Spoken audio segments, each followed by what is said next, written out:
Are you developing IoT solutions? Get ready for tomorrow with Farnell, supporting your design journey from connecting smart sensors to the cloud to implementing AI. Find everything you need at farnell.com. Enjoy this episode with Farnell, a global distributor of electronic products and solutions.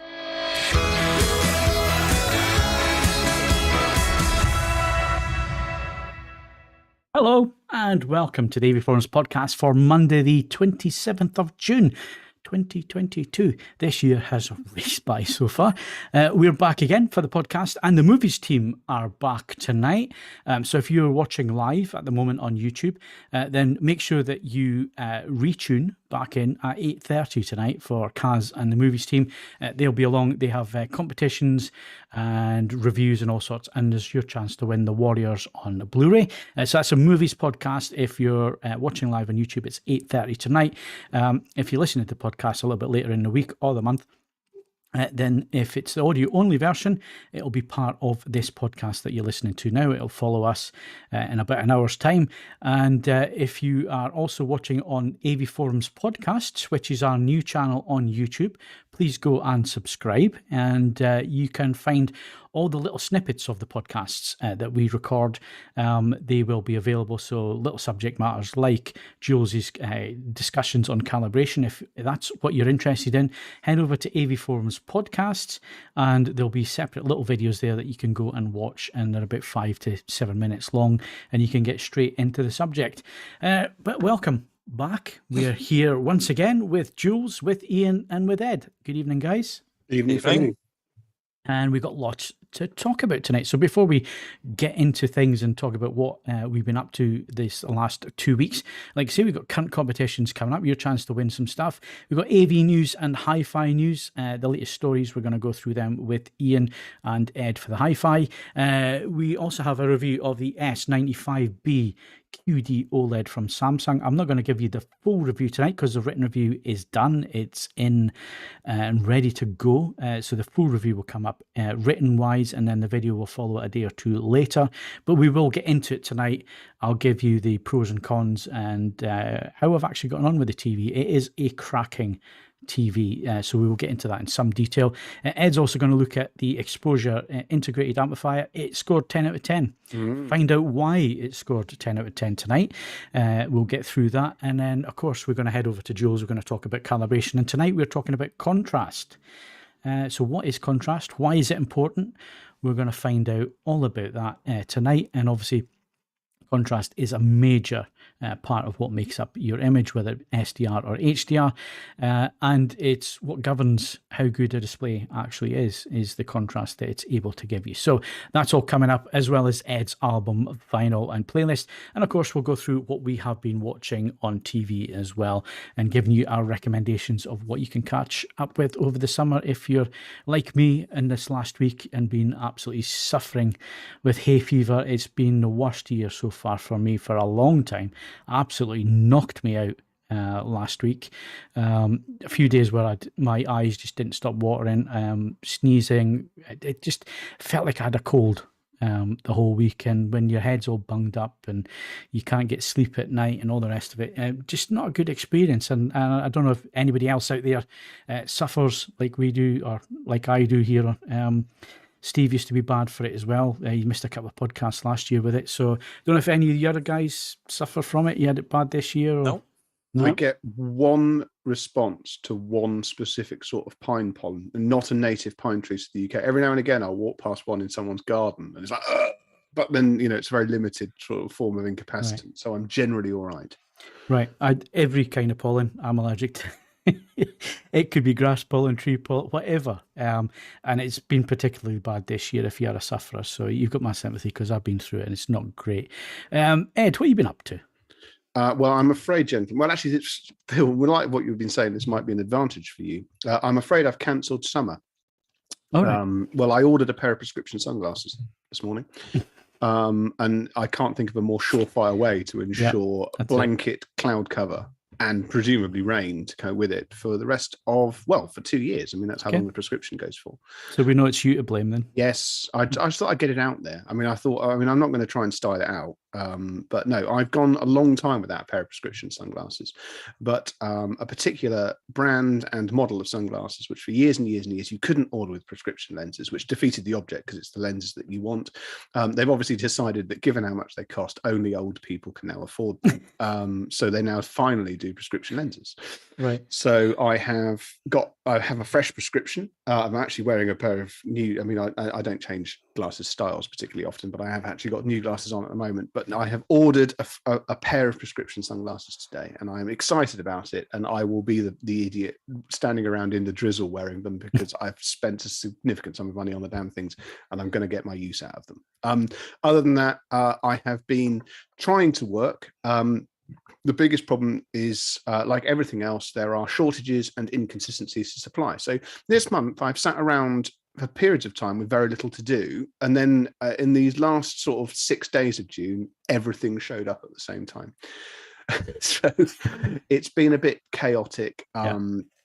But I'm working through it as quickly as I can. There is some interesting stuff for you guys coming up in the not too distant future. And yeah, that's me up until this point right now. Excellent. Ian, what have you been up to? Dying a lot, sadly. All right. Yeah, but in the best possible way. I mentioned in the last podcast, I was playing The Quarry for the review, which is now up on the website, which is like a teen slasher movie from the 80s, but in a contemporary setting where you control all the characters and your aim is to survive. And it turns out I was very bad at doing so. So I don't want to give spoilers away to the plot, but yeah, I think at best I've had like 3 people come out of it that aren't ruined for life. So I'm kind of given up on that. And whilst I'm waiting for the new Formula One game comes out this weekend, so whilst I was waiting for that to come along, I looked on Xbox Game Pass, and there's a game that I've been keeping an eye on for a while but never got around to playing called DayZ, or DayZ, depending on your nationality, I suppose, which is like it's quite a hardcore survival game, and it gets massively mixed reviews. It's like half the people like 1 out of 10, half the people like 9 out of 10 or something like that. So I thought I'll give it a go and see what it was like. And yeah, I died a lot again because it's a very hardcore game in that it's not like a fun combat thing. It's very much about your aim is to simply to live as long as you can. So you've got to scavenge food, you've got to scavenge water and all those kind of things. And the bad news is there's hardly any of it about. So if you don't know what you're doing, it's horrible. Like the first time I played it, I spawned in the darkness. It was raining. I caught a cold. I couldn't find any food, and I died in about. Sounds like a Duke of Edinburgh award simulator. Yeah. I've earned my badge buy that for that one. Yeah. But what I would say in the game's defense, it's one of those where if you stick with it and you start to learn a few things, it gets a lot better. So I can see why some people hated it because it doesn't serve up everything quite literally on a plate for you. But flip side is it's one of those where you get into it, you get immersed in it, it becomes a lot more fun. But yeah, I'm still at the figuring things out stage, which does involve dying a lot and restarting over again. But that's part of the process and part of the fun, I suppose. So that's kind of been, yeah, I've been seeing a lot of game over screens this past couple of weeks. Okay. You'll be glad it's not football season now. It's the same feeling most weeks as what it was last season. That's dying week after week, that is. Yeah. So what you've been up to? A little more. Jules, what have you been up to? Well, my wife is still incapacitated, so continuing my butler duties, going up and down the stairs. You get up there and, can you just get this? You should have told me the first time. And anyway, she's out of her plaster into a boot now, so she's learning how to walk again, but still with a great pain. Long way to go. And then I was on the set of The Bay. I don't know whether you heard about that one. It's an ITV program. I hadn't heard about it. Apparently, it's quite popular. Not at all glamorous. Standing in the back of a lorry, calibrating monitors. But it's interesting. And I went to a very good bar mitzvah as well. So that was fun. A varied panoply. Yeah. So the if you're in the back of it, was that like an OB truck, an outside broadcast truck with right? Yeah, so, basically, they got all sorts of gear in there, and they would bring me monitors to calibrate. All right. Yeah. It's interesting that they do that at that stage of capture. You would, I wouldn't have thought that was, watching dailies back and so on, I wouldn't have thought. Yeah, that would have been little monitors being used on set by various. It was for the director of photography.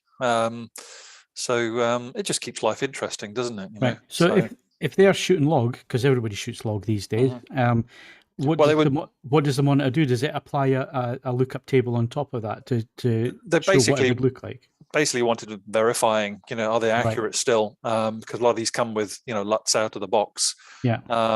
So are they accurate? And most of the time they just needed a couple of, a few little tweaks on the white balance. But, and that corrects everything. Excellent. So it was interesting. Yeah. Up in was it Bolton? I think it was Bolton, and then they went off to Morecambe Bay the following day. All right. So exotic. Absolutely. Yeah. Excellent. Just to wrap up on what we've been doing, I mentioned the last time around that I was going to go and test drive a car. I actually ended up buying that one because it wasn't stock anywhere in the UK. And if you are into your cars at the minute, and it's great if you're selling. If you're selling, you're getting top dollar. If you're buying, you're paying top dollar. So I actually went to the guy who sold me my last Mustang. I have gone from a 5 litre to a 1.5 litre 3-cylinder. But I went with a Puma ST, and I ended up with a limited edition. And I know limited edition, what does it mean? But it's actually a numbered plate car. It comes with unique parts to that specific run. So I think it's car 210 out of 999 European wide. It comes in one colour, which is going harken all the way back to the original days of Ford. It is black with gold wheels. They're like a matte gold, so it's not like a shiny gold. It's like a matte gold and some stripes. But the seats are amazing. They're not Recaro, they're Ford Performance seats, but they look absolutely amazing. They are really, really comfortable. And it's a nice little motor, so I got a good deal on it, which is why I went with it, because at the minute it's not the time to be buying cars. If you've got a car to sell, because you're getting top dollar at the minute. But yeah, I thoroughly enjoying the car. It's going to do me at least 2 years. I'm going to wait in the market softening off a bit, and obviously people are going to start jumping out of the petrol cars with the prices and all the rest of it. And we'll see how we get on. But in the meantime, it'll keep me entertained. And the dog will like the fact that it can get transported in speed. So that's what I've ended up doing. And then a quick update on my standing desk, which Madesite were very, very kind to give me a S2 Pro in white to try out. I said I'd give you an update after I'd used it for a couple of weeks. Well, I have been using it for a couple of weeks, not just for working while standing up, but also for video production and that kind of thing, being able to put products up on the desk and use them. So I've actually got a 42-inch LG C2 sitting on the desk at the minute. It looks tiny compared to the 65. It's amazing how you get used to these big screen sizes. The 42 used to be massive. It's like a puny little thing these days, but it's sitting on the desk at the minute. We got it in white, and the reason we got it in white is because when you're filming, it's easy to bounce light off the white. If you've got like a black product, it's easier to light it and so on. So again, thanks to Madesite. The link is in the description for the podcast. They did send it to me free of charge. I did not pay for it. It's not sponsored in any way, but it's certainly, in terms of standing and working, it's done my back a lot of good. It really has. And being able to have it at any height you like, and program it so you can go back to those heights and so on. If you are thinking about changing the way you work, if you're like me and you sit at a computer for 12 hours a day, and even if you've got a nice comfy seat, it doesn't do your back any good. So I would recommend trying it. And if you're interested in what I've been using, the link is in the description.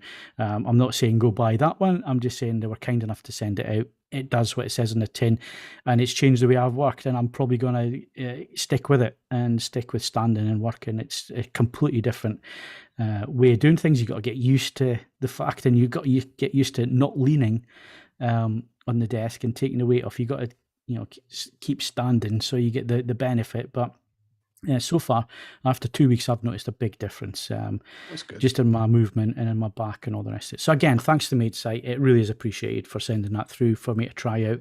And look out in the videos. You'll see it in our videos as well, because we're using it to shoot different product and so on. So we're all up to date. We're going to get cracking right now. So come back in a sec for hardware.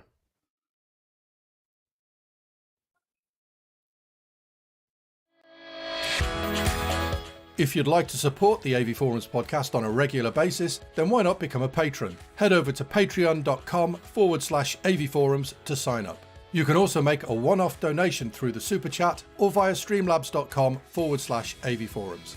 All donations help us to improve the website and the podcasts. Thank you to all our supporters. Right, before we get started with hardware, it's important that you guys get something out of the podcast, so it's time for competitions and your chance to win stuff.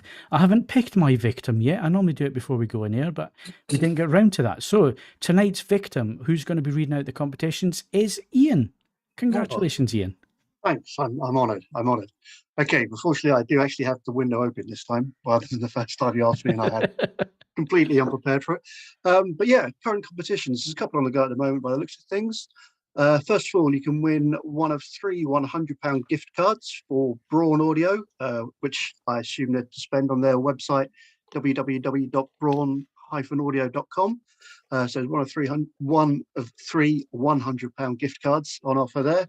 And you can also win a Triangle Elara L10001A and a turntable hi-fi system, which is worth £799, and that's courtesy of, I say I was prepared, I just got the end of the name, courtesy of SCV. So both of those competitions are on the website now over at avforums.com/competitions. Head over there. Those competitions are open to all eligible AV Forum members who are resident in the UK. So yeah, head over there now. Well, not now, when we're finished, obviously. And yeah, good luck. Okay, yeah, good luck. Some good prizes there. Well worth winning. So yeah, head over there and good luck. Right, so let's move on. We're going to talk about news. And we're going to be very brief on this because we've got some reviews to get through tonight as well. And I want to spend some time on that and some time on your questions if you're watching us live. So get your questions in now if you've got any concerning the Samsung TV or the amplifier from Exposure that Ed is going to talk about. Get your questions in now, but let's head over to news. So Ian, what's happening in the world of AV news? Well, to start with, because it's been, I mean, there's a lot of TVs been coming along lately, but there hasn't been many new ones to kind of talk about. So thought it was worth flagging up a couple of new HiSense TVs that have been announced of late. A couple of new 4K OLED TVs coming from those guys. Predominantly is the A9H, replacing the A9G from last year, adding HDMI 2.1 ports to the mix this time. So that's going to come with the likes of 120 hertz refresh rates and all the other perks that come with it. I think the only downside is that it's looking like the A9H may only be available in a 65-inch model in the UK. That could vary worldwide, I'm not sure. But that comes with a retail price of £2,299. And it's joined by the A85H, which does come with a 55-inch option as well as a 65-inch screen. Those are priced at £1,499 and £1,999 each. You can find out a bit more about the specs and details on both products via the news story that's on the website. Bottom line is they should start arriving by around the 9th of July. So that's going to be something to look forward to.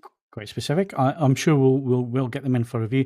My only problem with these, and it was the same problem I had last year, was the smart TV system is not great. Video, it's okay if it's a budget TV that you're going for. These are not budget TVs, which is an issue. These are the same price as the LGs and the others on the market. I am assuming as well, Ian, although I didn't see anything in the news story, that these will be using LG display panels like everybody else at the moment. There was no mention of it being QD panels. So yeah, that's my only issue with them, is the pricing seems to be a bit toppy for what's on offer in terms of operating system and smart TV and so on.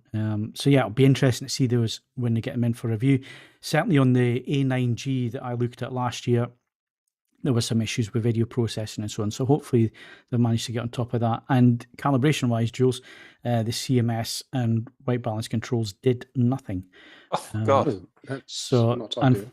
unfortunately, there were some bugs last year, which meant the set didn't actually complete the review process because there was just so many bugs on it. But hopefully we'll get one in this year. We'll put it through the paces. But like I say, in terms of pricing, I would expect them to be a little bit less than the competition if they're trying to break into the market. They're not a player, in my opinion, at the moment that can command the big prices like the other boys can, because they've sorted their software. LG's video processing is absolutely spot on this year. They've done all the R&D, and they've upped their game in terms of upscaling and so on. And WebOS Smart TV is spot on. So it's tough competition for HiSense there. But it'll be interesting to see how they get on. Any other AV news, Ian? Oh, it's just something which I thought I'd flag up and hope that we're not treading on the movie guys' toes too much, but I assume they're going to be talking about Paramount Plus in the UK quite a bit and all the content that they've been posting for that. But Netflix has sort of confirmed that it's going to be launching an ad-supported tier for its streaming service. It wasn't an official announcement. It was just part of an on-stage discussion at an advertising festival in Cannes. And the co-CEO of the company, Ted Sarandos, basically confirmed that they will be introducing this new tier, which will be using, obviously, ads to support it. It didn't give any specifics about how much it will cost in terms of the current subscription costs or exactly how the ads will be implemented. But it does confirm what people have kind of been expecting for quite some time, that there will be a new tier added. So no change for existing users, but if they want to change to this new, presumably cheaper tier, that looks like it will be an option in the near future. You either die or live long enough to see yourself become the villain, basically. I guess, as you say, Ian, well, the fascinating bit here is going to be pricing. I have to be honest, it would need to be a substantial saving for me to even consider it. And it still goes hand in hand with the fact that I find myself using Netflix the least frequently of the major services at the moment.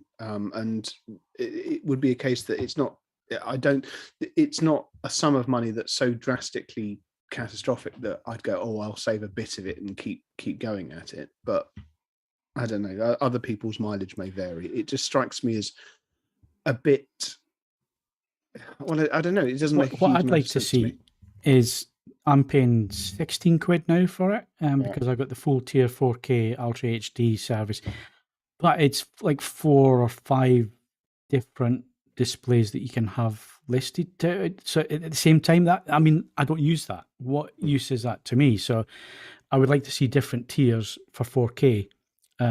So not just top dollar for 4K Dolby Vision and all the rest of it. I'd like to see different tiers based on your use case. What are you actually using, and you pay for what you're actually using, which means that if you're not using it much, but you want a certain level, you can go in at that level, and you're not paying the 16 quid, but you're still paying 8 or 9 quid to get 4K content, and you're paying for your use, basically. At the minute, I feel like I'm subsidizing other people with what I'm paying. I'm subsidizing my parents. But same here, yeah. And a couple of friends who have my as well. Yeah. Right, so that wraps up AV news. Moving on swiftly, let's move over to some hi-fi stuff, Ian. Yeah, there's been a few interesting products come along of late. Probably more recent that was of interest was Rotel announcing a new Diamond Series of products as part of their ongoing and very stretched out 60th anniversary celebrations. If you've got a birthday with a 0 and you extend it, yeah. those are the rules. I think you're allowed. Well, yeah, when you've had a career that long, I think you're allowed to milk it as best as you can. It's like those people that make their birthdays last a week. You're entitled. But yeah, these 2 new products, just to quickly give you the basic details, but again, a lot more information on the website. They come with the DT6000 DAC transport and the RA6000 integrated amplifier, which are priced at £1,999 and £3,999 respectively. And yeah, apparently they lift some elements from the company's Michi series, so it could be a few interesting developments there. But as I say, all the headline features be on the website. But yeah, something to look forward to. They should start shipping in July. Yes, I went along to a pre-release listen for these. They are, obviously, we've reviewed both the Michi and the 1592 So we've reviewed the products on either side of this. It's much closer to the Michi than it is the 1592, and arguably the thing they've done with the casework with those louvers on the side, the vertical louvers, it looks much better in the flesh. It's a very smart product. Hopefully we've got set turning up. And we'll give it the once over, and it will be another CD review for the small but determined number of people who continue to message me that I don't review enough CD players. So I mean, living the dream, guys. So yeah, it's more than the existing product in a nice box. They have actually put a lot of effort into these, and the brief listen I did have was very impressive. Excellent. Anything else before we wrap up, Ian? Just one piece of business news, which I thought would be of interest, in that the McIntosh Group, which is the company that owns the likes of McIntosh, along with Sonus Faber and Samiku, has been acquired by an American investment firm called Highlander Partners. No specifics were given of the deal itself, but Highlander, very glowing of their appraisal of the companies involved, which suggests they're sort of very interested in what's happening. And they also seem keen on adding more brands to their AV portfolio. So whether this is part of like a larger move by them into the AV market, we'll have to wait and see. But the company does have more than $2 billion in assets under its management, so there's obviously a lot of potential there. But as yet, we don't know how much of that money is going to be going towards the likes of McIntosh and Sonus Faber. But it does obviously potentially open up some very interesting developments in the months and years ahead. So yeah, I thought it was worth mentioning. I didn't know whether you guys would see this as a good deal for all involved, or a good business move from a too early to say business perspective. And I'm afraid I don't know enough about the market, but these are we're going to see more and more of this. These are expensive companies to run. They can give you excellent return on investment, but they do need investment. So if that investment is forthcoming from the Highlander Group, and let's face it, that's a cool name. I mean, that shouldn't matter, but it does. Hopefully this could do quite nicely. We'll see how it goes. I don't think it means anything in terms of the immediate effect on any of the company's products. And it has to be said, it coincides with McIntosh and Sonus Faber in particular having a very decent run of form. So hopefully it just means that they get more investor capital to blow on enormous, shiny, heavy things. And that's to be celebrated. Yeah. Okay. We need to crack on because, again, we're up against the clock. The movies team are along tonight. They'll be here at 8:30, so stay tuned for that. But let's move on to some reviews. And let's start with the Samsung S95B QD-OLED. Is it the TV of 2022? I hear you all cry out. It is a cracking TV. It's a stunning TV, especially when it comes to things like picture brightness and HDR and delivering that brightness on screen in terms of dynamic range. And also color. Color is obviously fantastic on this display. It's the way it's been designed. It's almost a true RGB display if you're looking at things in a non-technical way. So basically, in terms of color volume, it's giving you color volume that a WRGB OLED like an LG can't give you. And the difference is very quickly is WRGB uses a white pixel as well as RGB filters. They have to drive the white pixel to get the brightness. As soon as you start doing that and you reach a certain brightness, your colors then start to turn white. Because you don't have the volume, you don't have the necessary color brightness there at certain points. Whereas QD-OLED gets around that, it uses a blue light, so a blue OLED. It then uses a quantum dot filter on top of that for red and green. So the blue light going through that filter, because of the purity, it gives you pure red and green energy. So you get your RGB, which means there's no white pixel driving that. And because they're so economical with power and so on, when it comes to quantum dot, you can actually drive them really quite high and you can get really good brightness, which is a big advantage when it comes to an OLED TV. It's always been an issue with OLED. I mean, OLED was developed back in the days of before HDR. We had SDR, you had plasma and LCD, and OLED was developed to come in at that point and take over from plasma with the benefits of, pixel level black and so on.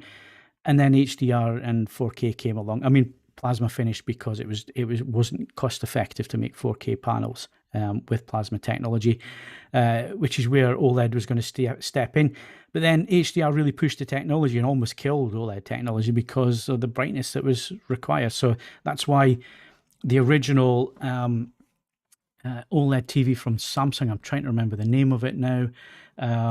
It was the S something or other. Give me a second because I've got it in my notes. But anyway, it was a proper RGB OLED. The problem was lifespan was not great on them. They had lots of issues in terms of making the things, and it just wasn't viable commercially, and that's why Samsung dropped out of OLED, whereas LG developed the WRGB approach using the white pixel. So that's a little bit of history. So why is quantum dot or QD-OLED special? Well, it's because it can get the brightness, it can get the colors. Is it the best TV on the market? It comes very, very close. Very close. But there's another TV sitting next to me. We've not seen the Sony yet, though. Well, that's the TV that's sitting next to me. Oh. So the A95K from Sony uses exactly the same panel, but with Sony's approach to things. Now, let me just clarify what I mean by that, because Samsung are very much a populist brand, very popular because they make bright, shiny, very garish, colourful images on their TVs. They've always done that, and they're not so concerned about the audience that wants accuracy and who want to see things as it's intended to be seen. So Samsung have always produced what they think is a good picture rather than what people that make the content think.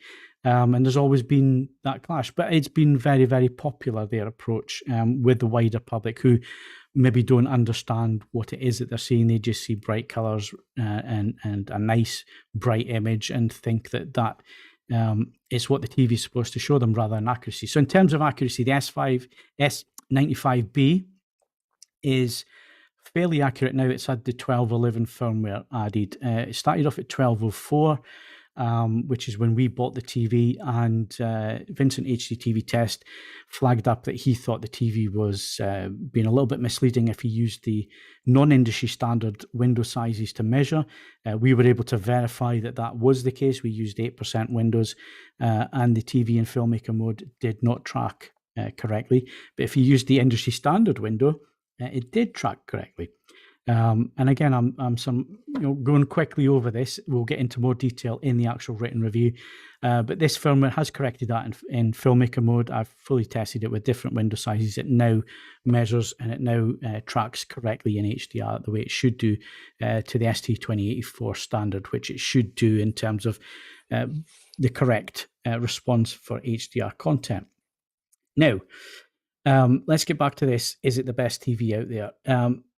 There's no such thing as a perfect TV, and I've seen a few accusations when we've discussed this TV in the past that we've been a bit down on it and we're not going with the whole fanfare that others out there are going with. And that's because we like to be balanced, we like to be fair, and we like to have the right information to hand before we then talk about a product and if it's worth your while buying that product, or if it does what it says on the tin. There was a lot of hype about this TV because of it using QD-OLED, and it is fantastic. There is no denying it. We are not being down on this TV at all. We're not being favourite towards LG or anything like that. We're just being balanced and we're being honest, and we're not blown away by the hype and the marketing that surrounds these things. So in those terms, it is a great TV. There are issues. So let me get the issues out of the way first of all, and then we can talk about the absolute positives, and there are some cracking positives here. So HDR gaming, it takes forever to set it up right. It's not tone mapping correctly, especially with HDR gaming. If you want to get into HDR gaming, you're going to spend quite some time trying to figure out how to get it to display the games properly where the tone mapping is done correctly, so it doesn't wash the image out and it doesn't clip detail away. There's plenty of videos online and all the rest of people who have figured out how to get around this. Rather than pushing in that direction, we're pushing Samsung for a fix on this. So hopefully Samsung will issue a fix for the game mode where it does track correctly in HDR.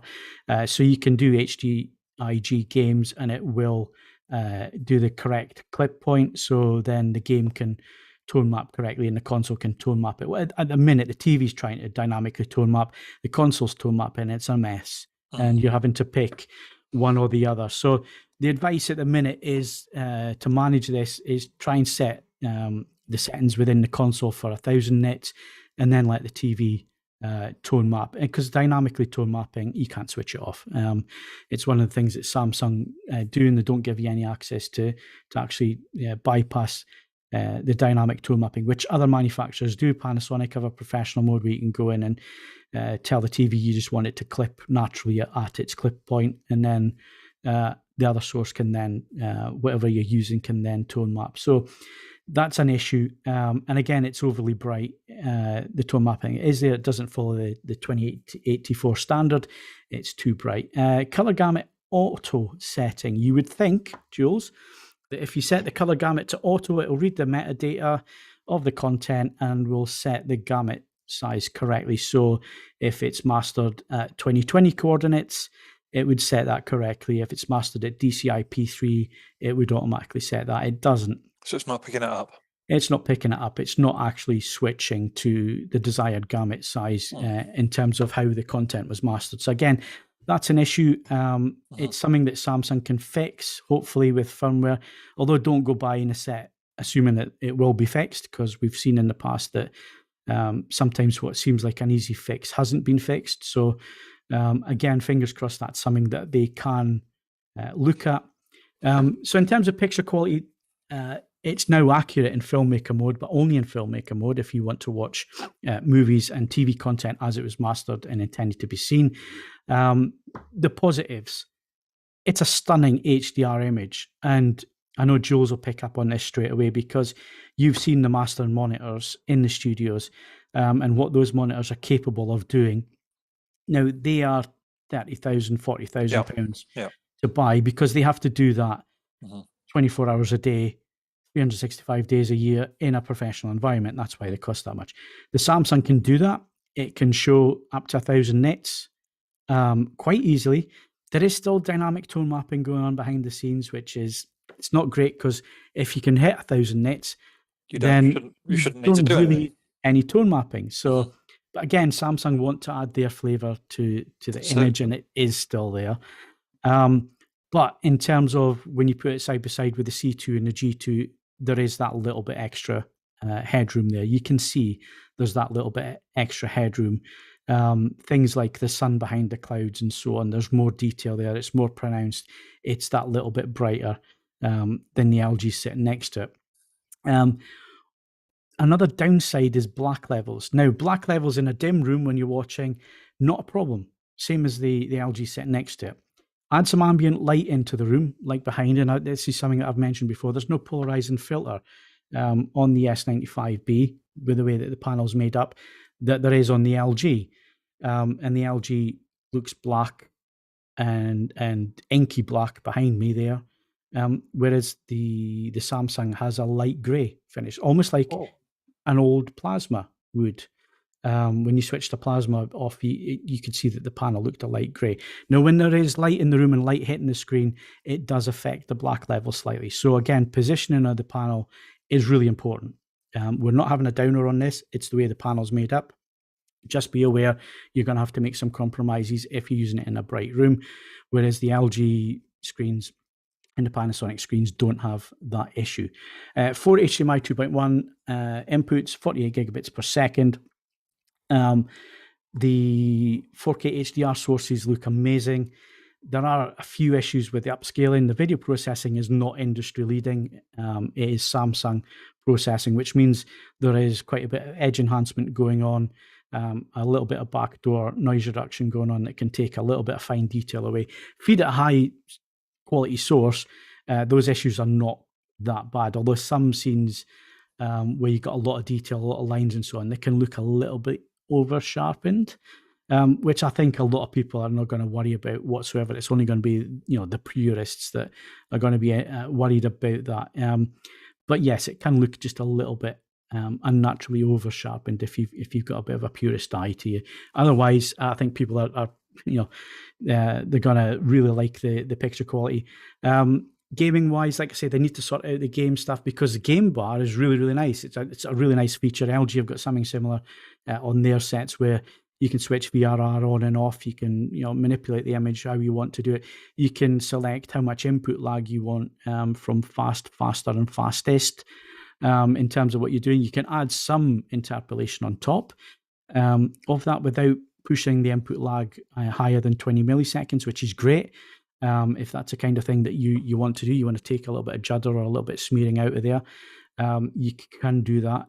You increase your input lag slightly, but not massively. The Tizen Smart TV is great. So all around, when it comes down to picture quality, it is really, really good.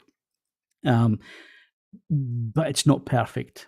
And the thing is, there's no such thing as a perfect TV. So there is a lot of hype around this TV. There's a lot of people pushing it, saying it's the greatest thing ever. I can see why that is the case, and I can see why people are pushing that way. But if you want a more balanced opinion and a more balanced look at it, it does some really, really good things really, really well.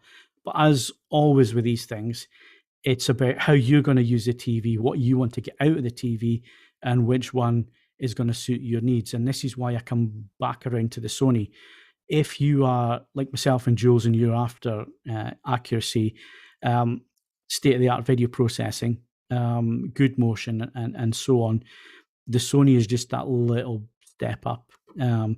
But then on the Sony, you only get two HDMI 2.1 inputs, because it's using a MediaTek chip in there, and it has its foibles. So there's no perfect solution when it comes to this. It's what you need and what you want. And if you like the Samsung images that you see on their LCD TVs, this is kind of what you're getting on the S95B. You're just getting super inky blacks, no clouding, no issues with backlight bleed or anything like that. You're getting the best of OLED, and you're getting the best of the LCD picture quality, if that's what you like. If you want accuracy, stick around for the Sony review, and we'll get into it in a bit more detail. And of course, we've got all the comparisons coming up. So I've kind of gone into that a little bit more than I intended, but I think it's an important TV. It needs to be talked about. It needs to be discussed. At the end of the day, there's a lot of hype around this TV because it was the first of its kind to come out, and it is a very reasonable price point in terms of its entry level. But then again, the build quality is not great. It's a bit plasticky, but you've got to accept that because you're getting new technology at a decent price, basically. And they had to cut corners somewhere. It's still a nice design TV. And at the end of the day, you're going to set it up once at home, and you're probably never going to touch it again in terms of moving the TV. Whereas I move the TVs every day, basically moving them around and so on. So I kind of notice that a bit more than others probably will. So anyway, the review will be up this week, probably tomorrow or Wednesday. Keep your eye open for the review. It goes into a lot more detail. I'll answer your questions in the thread there because we're really running out of time tonight. I want you to answer some of them tonight. I will try and do that before we end. But head over to the thread on the review. I will spend a few days catching up with that thread and answering your questions in there. And like I say, we are not ever down on these things. We're never negative. We just like to be balanced, and sometimes that means highlighting issues that others maybe want to gloss over. So don't take it the wrong way. Just take it as you're getting an informed opinion, and this is why we've reached the opinion, because X, Y, Z, and does that match what you want from the product. But in terms of image quality, it's really, really good. Really, really good. And you haven't seen one, go see one. And see why people are hyping it the way they are, because I can see exactly why they're hyping it. It's impressive, really impressive.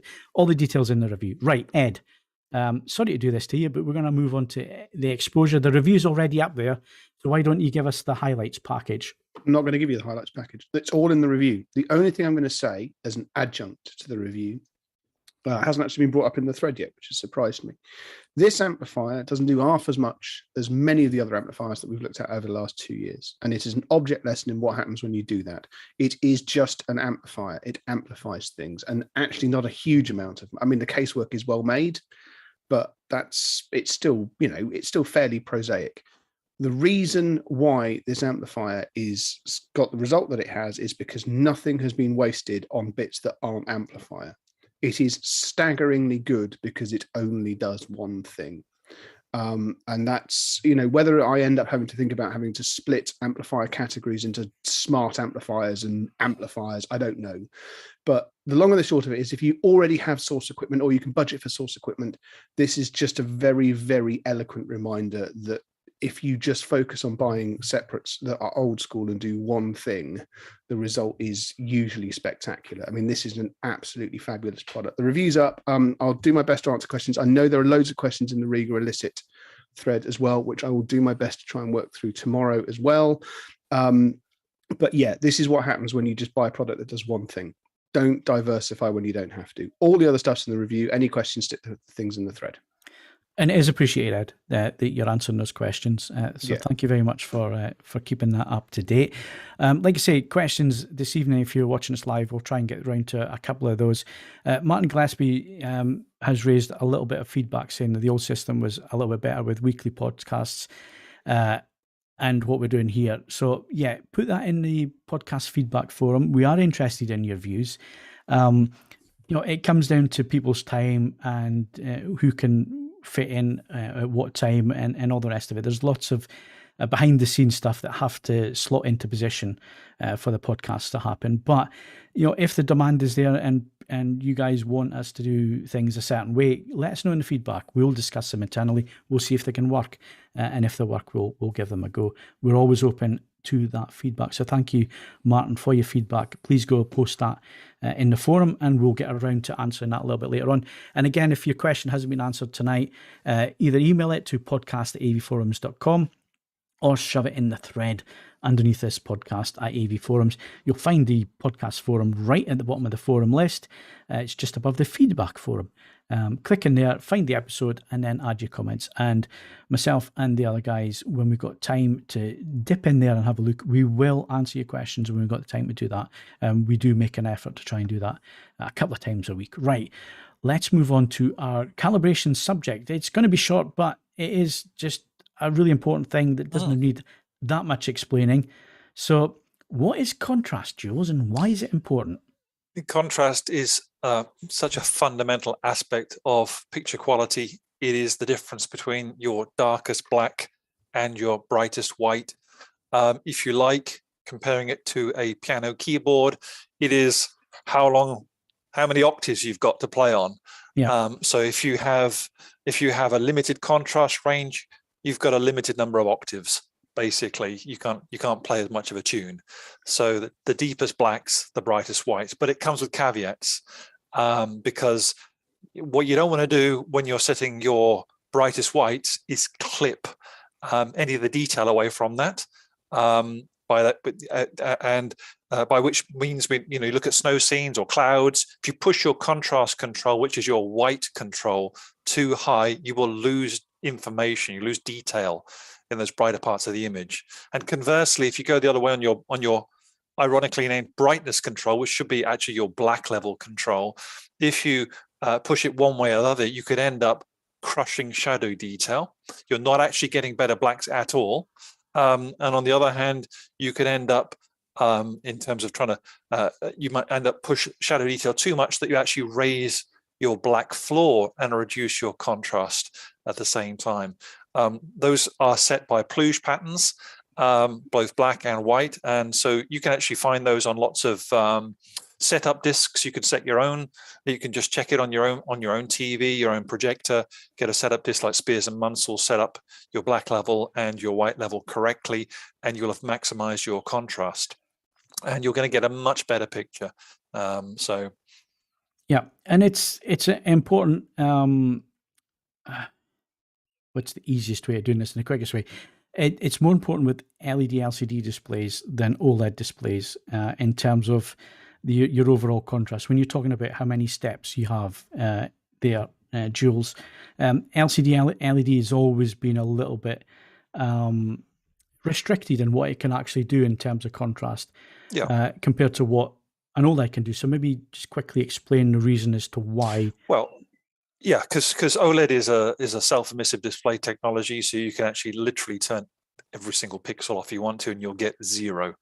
You can't do that with an LCD. It's a transmissive technology, so the light must always be shining at some point to get something on the screen. So you even though that the pixels might be 0, there's still light coming through it, so it raises. You have a raised black floor and a limited contrast range. The way they try and get around that is by sort of full array local dimming or other backlight systems to switch off completely the LED array behind pixels that actually need no illumination.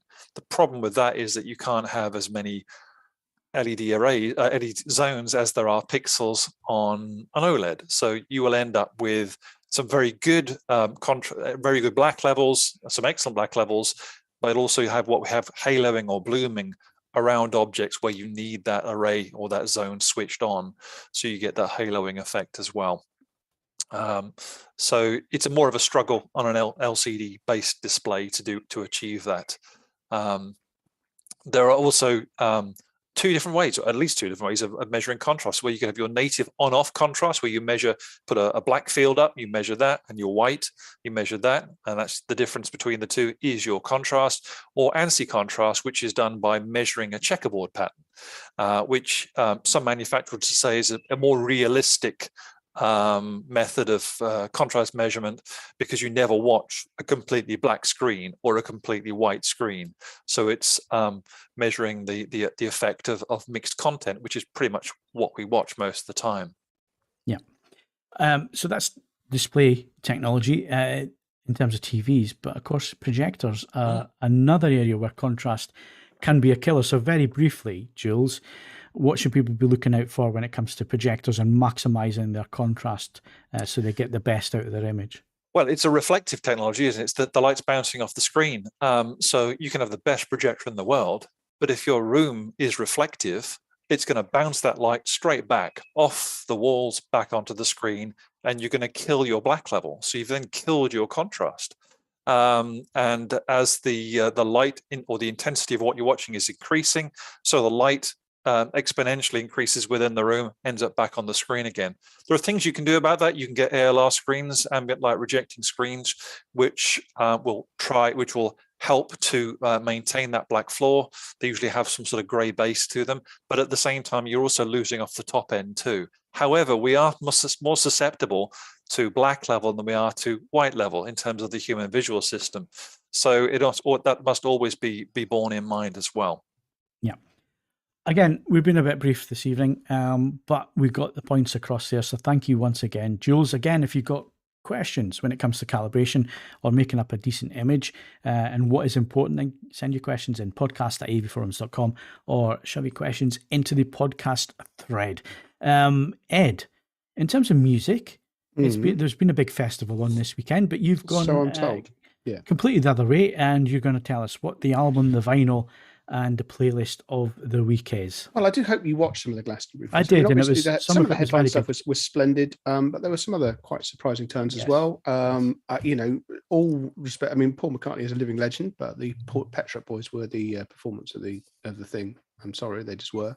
Right, album of the week, Regina Spektor. Those of you who read my reviews, my sympathies, but you will note that I quite frequently reference Miss Spektor. She has one of the most distinctive and magnificent voices of the last 20 odd years.